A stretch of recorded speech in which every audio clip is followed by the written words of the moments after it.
Hey, how's it going? Hey, Ashlyn, you all right? Yeah, I'm good. How are you, mate? I'm very good, thank Yeah, you. all good. So, yeah, how's everything going? I suppose that's the first place to start. How are you? I'm all right. Yeah, like the first few weeks I was like vibing. I was like, yeah, haven't had time off in 10, 15 years. Like, I'm doing great. Shut everyone out. Just like calm, no noise. And then like I hit the fourth week and I was like, yo, I'm starting to really feel this quarantine. Like the walls are just like closing in a bit.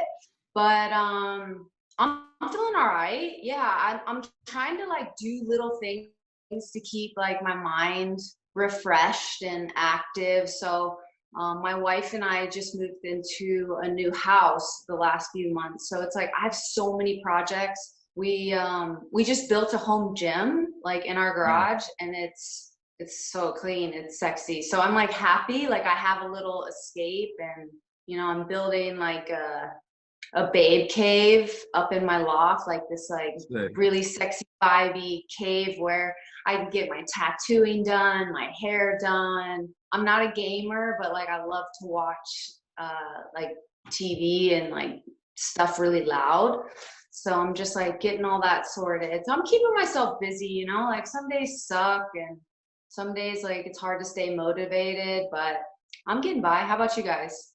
I want to, Yeah, I no, want all to good. invite to this babe cave. It feels like my Yeah. ideal place. I want to live there. Well, come on, let's go. You're invited. As soon as Was I, that like a blank canvas then, or like did you get to design it all from scratch, or?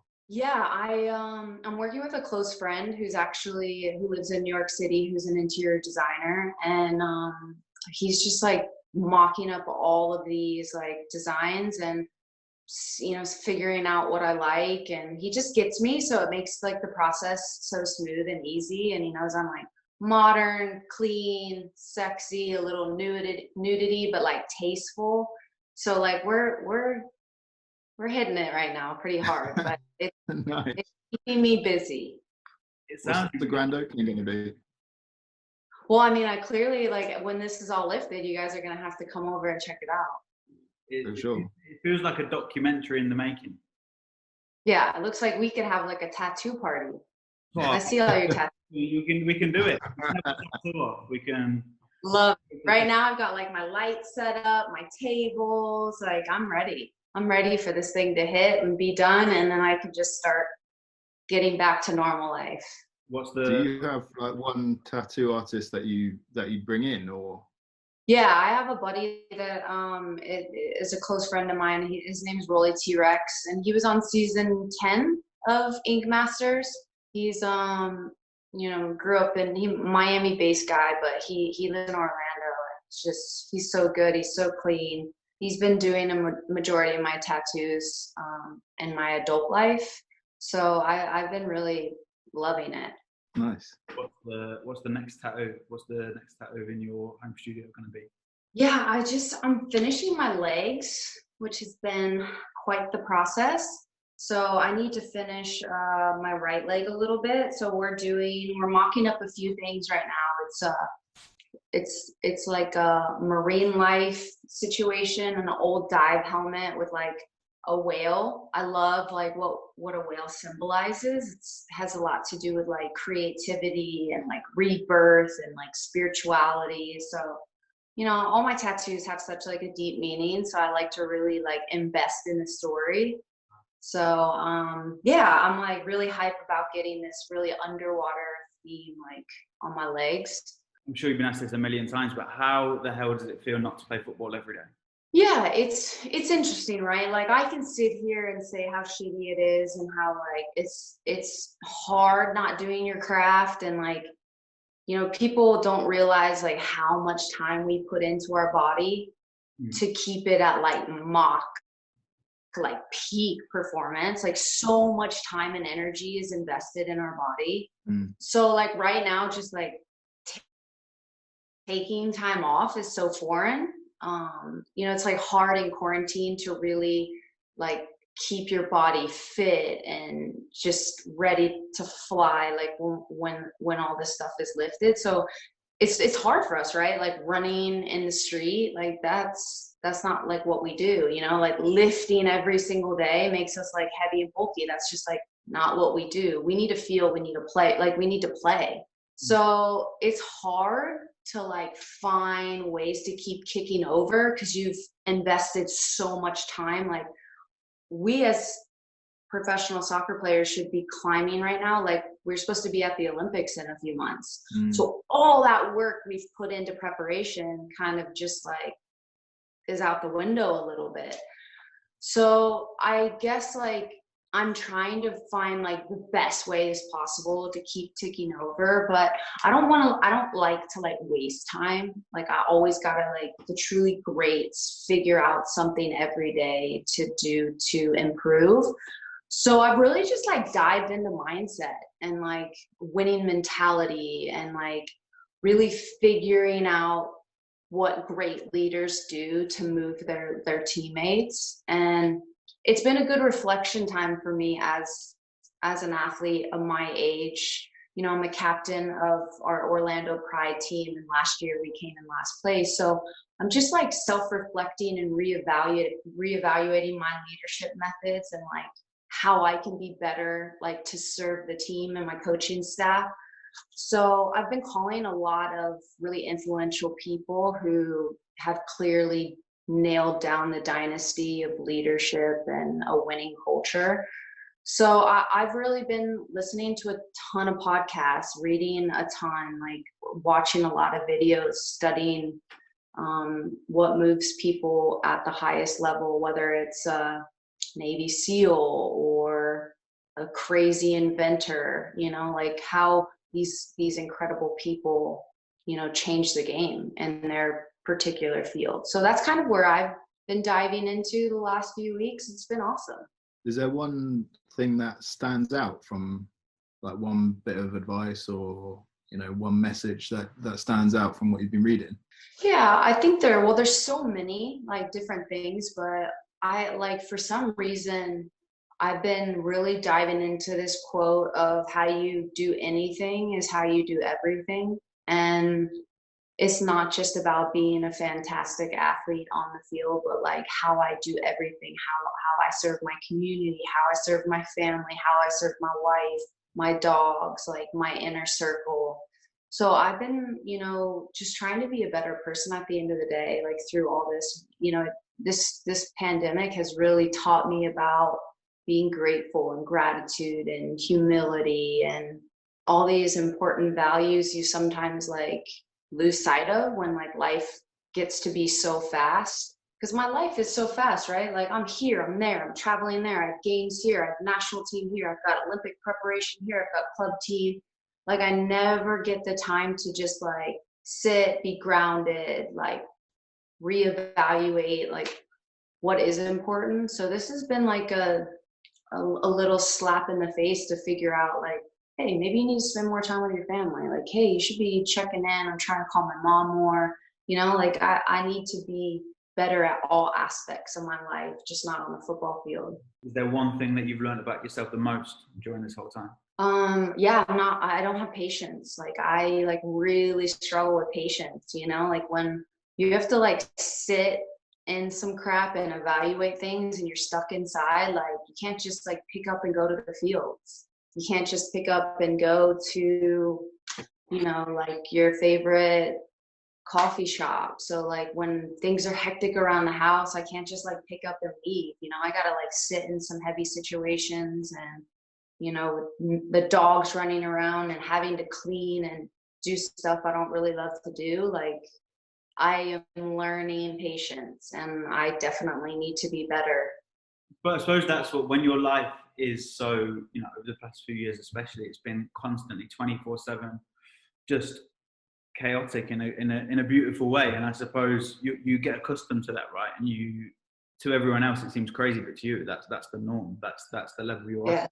Obviously none of us know like what it's going to feel like when we're through all this, but how do you think things will change for you in terms of like your approach and stuff like that, taking all that stuff that you've learn and listen to, and how do you then apply that?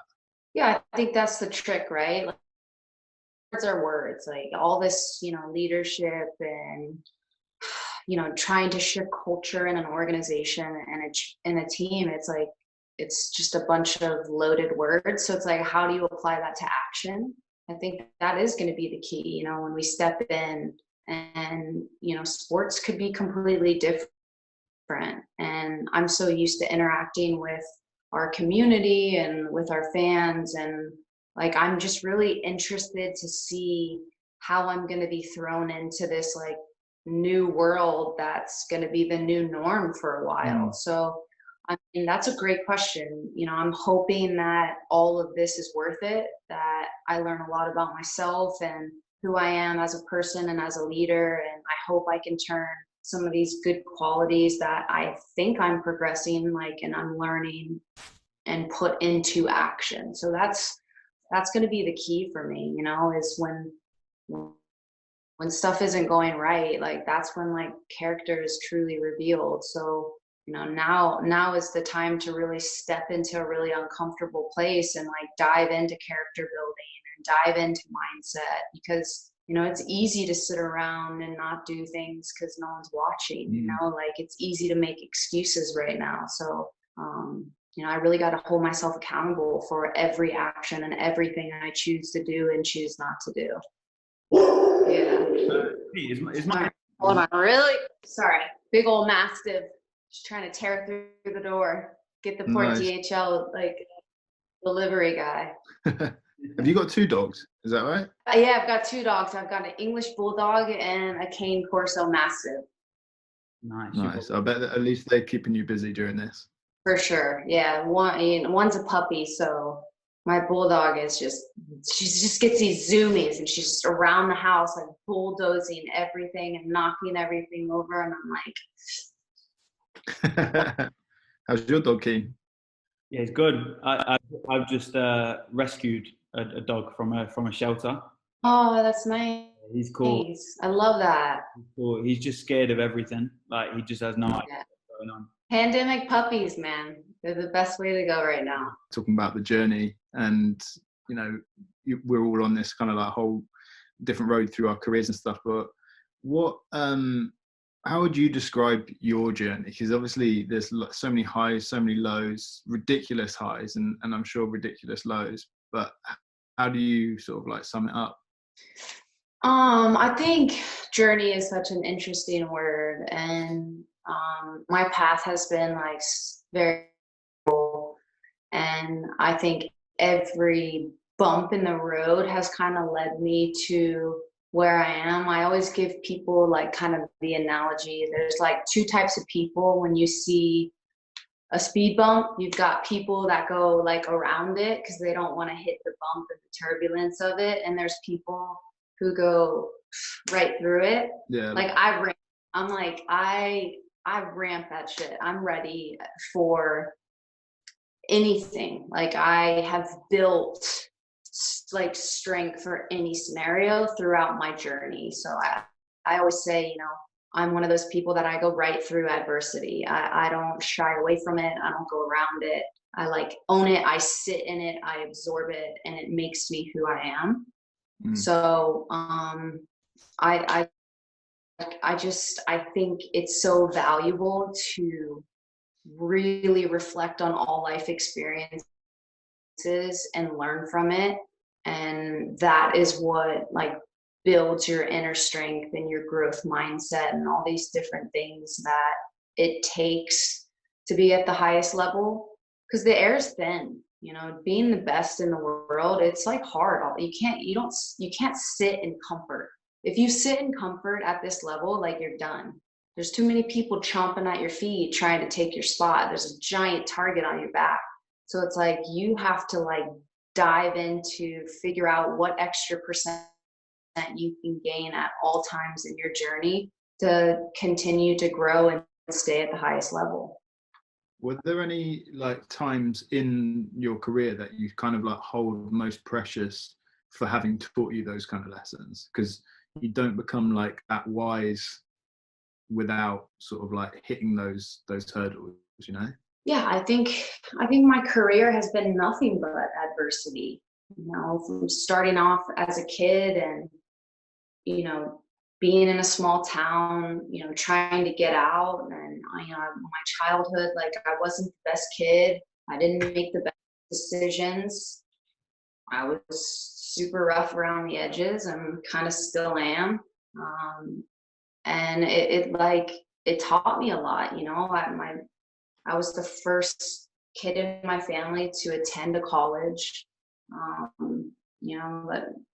very good college. And, I just think back at trying to get out, and I wanted to make something of myself. And, I didn't want to live the financial burden my parents did. And I wanted something more. And that was my inner drive. And people talk about, oh, what keeps you hungry?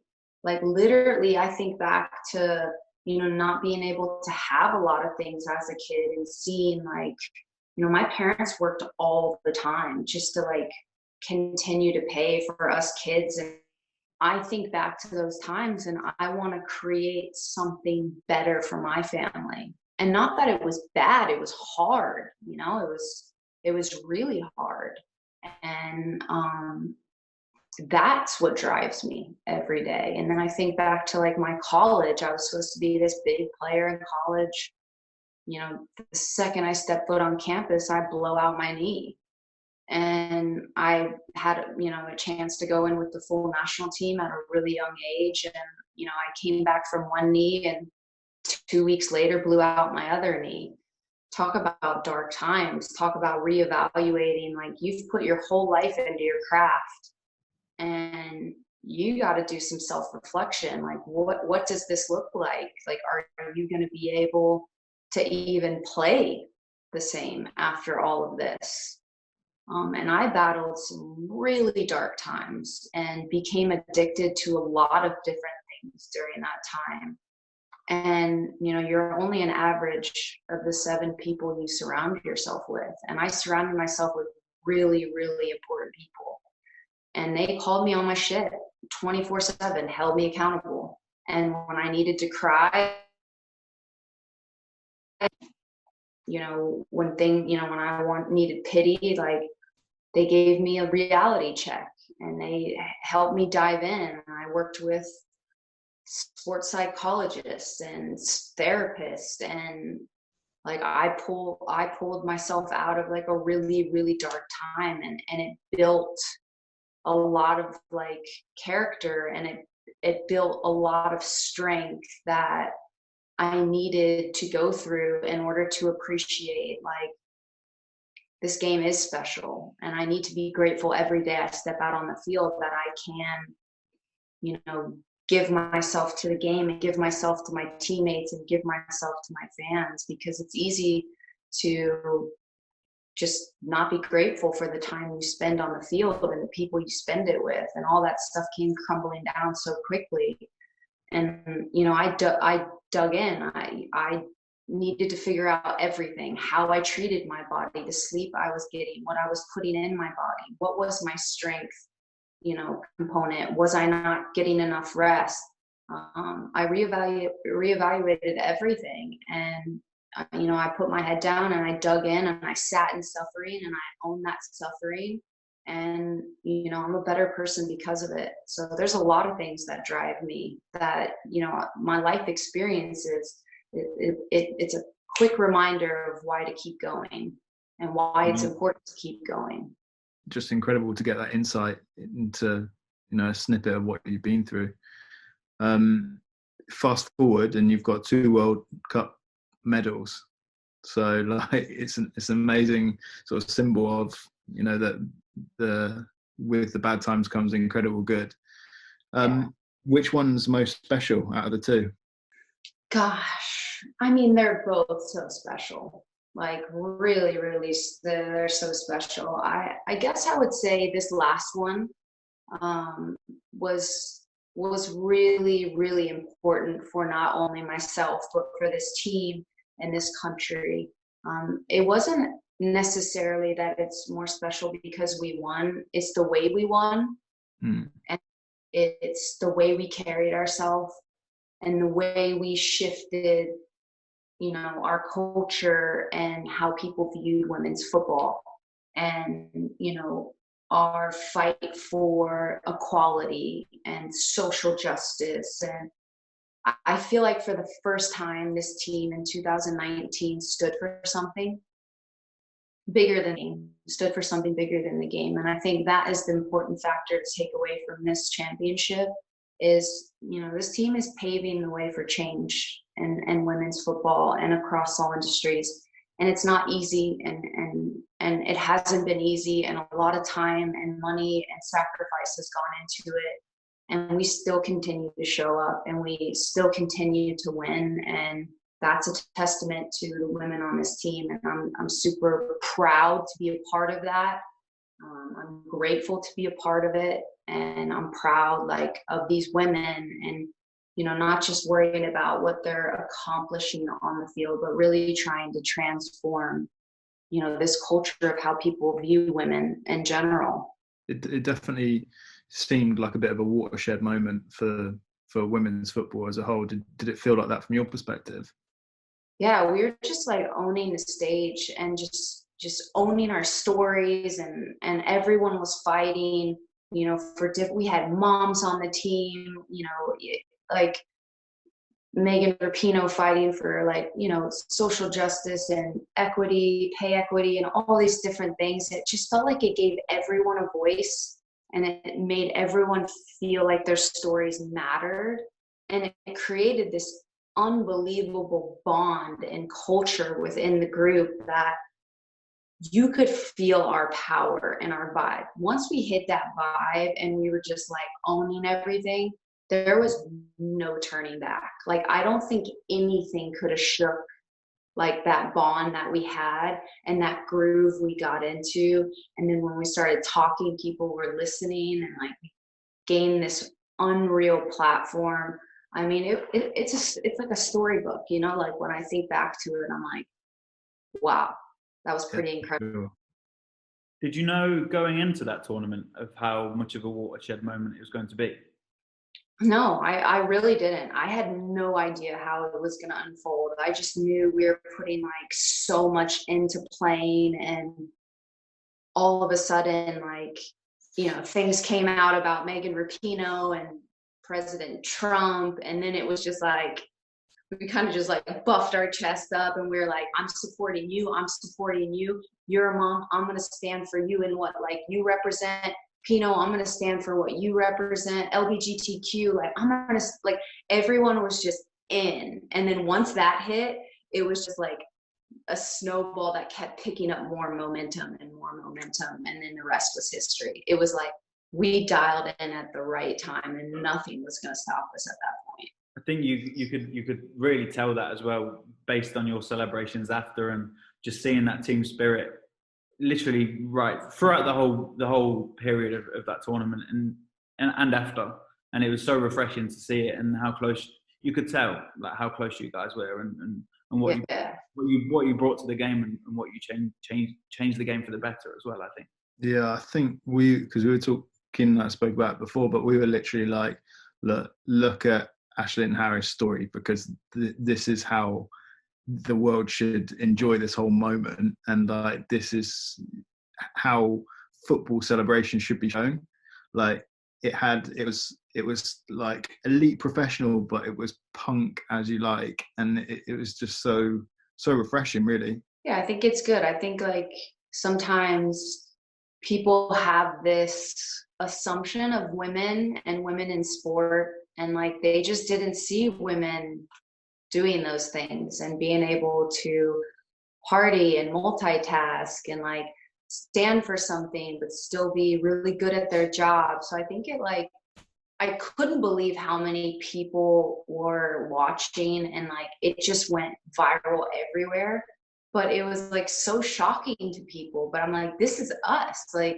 We've got personalities. We've got we're the Ashlyn Harris who plays soccer is that's my job, but like there's more substance to her off the field, and it brought everyone in, and it gave everyone the understanding of like, they can win and have fun. This is fucking awesome, right? So I think like that was the really defining moment. And once people got on board, there was no stopping me. I had my camera for everything.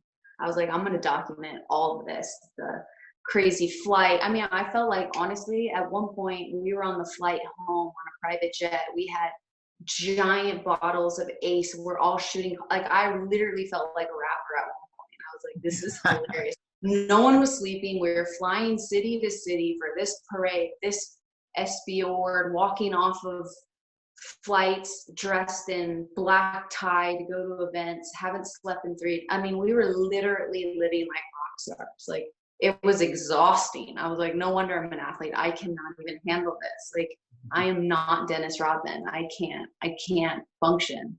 So it's interesting, but I love the fact that everyone got to see like what it's like, you know, like, and how cool it was, and you know, how special it was, and how we can do our job and party hard and have fun and be a little reckless. So I thought it was good and tasteful.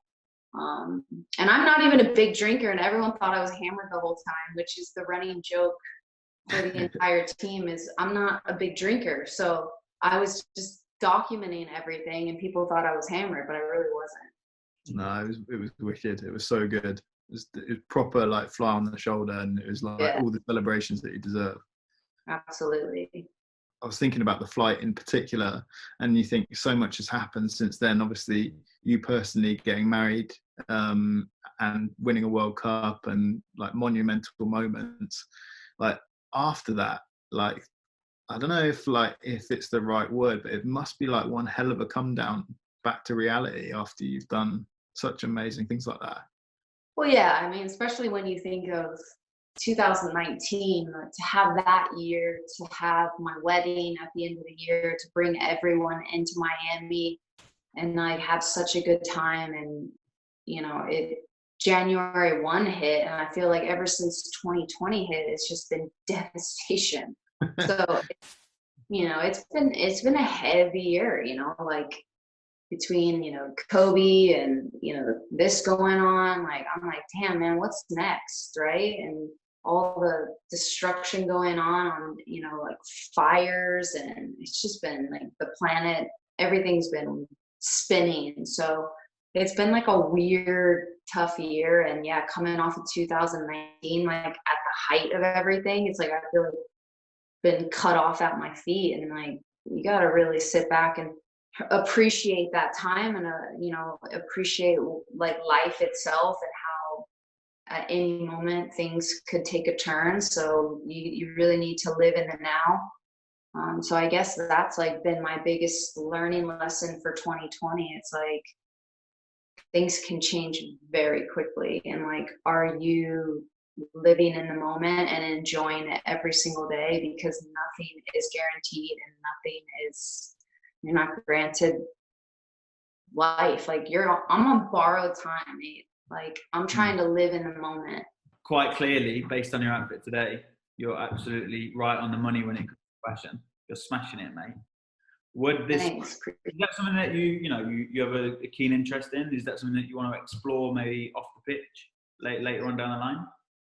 Yeah, you know, so like creating is something I really love. Like I love just creating new looks and reinventing. Like I just like to reinvent myself a little bit, and I love anything in all fashion, and I dabble in everything. I can do punk, I can do hip hop, I can do chic.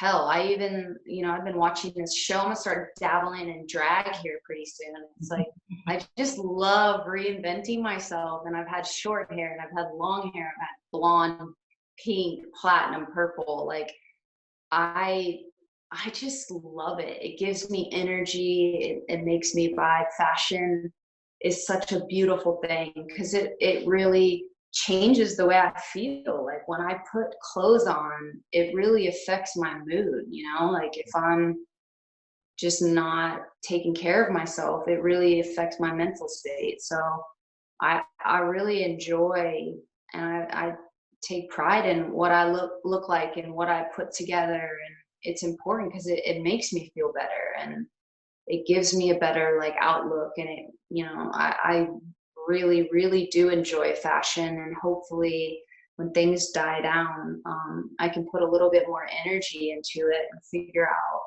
what that looks like. But there's so many things right now I want to dabble in. Like I've been thinking about, getting into acting. Like I love being in front of the camera, and I don't know, I love a challenge. And it's, those two things, acting and fashion, is something like I want to dive into in the next, few years and see where that leads me. I want to ask about meeting Anna Winter. What was that like? She is a G. I'm obsessed. She's like really chic. I like can't even tell you, like I like freaking blocked out. She's so vibey. She like always has her glasses on, like she's just a staple and such a legend. I hope like I can leave that type of legacy behind, like she really is something special. And I've had the privilege of talking on a panel in front of her, and she like really vibed off of what I had to say about what it takes to be like elite and special. And, I don't know. I hope at one point we can work together. But yeah, she's really cool, and she's really just super sweet. And yeah, we've definitely are starting to build like some type of relationship. I've done a lot with Vogue lately and Condé Nast, and built a small community over there, and I love working with them. And I love how they highlight the LGBTQ community, and that's important to me. So yeah, it was incredible to meet her and open up to her about the importance of visibility for our community. So it's cool. A massive thanks for your time, and yeah, just keep smashing it. We've got so much respect for what you're doing, so yeah, just keep at it. Thanks, man. I appreciate it. Thanks for jumping on, you guys. I hope you're safe and healthy, and families are healthy and healthy. Keep in touch. Yeah, you guys. As well. I'm coming for that tattoo. Yes, you guys. It's coming soon, so I'll let you know. Nice one. Right. Have a good one.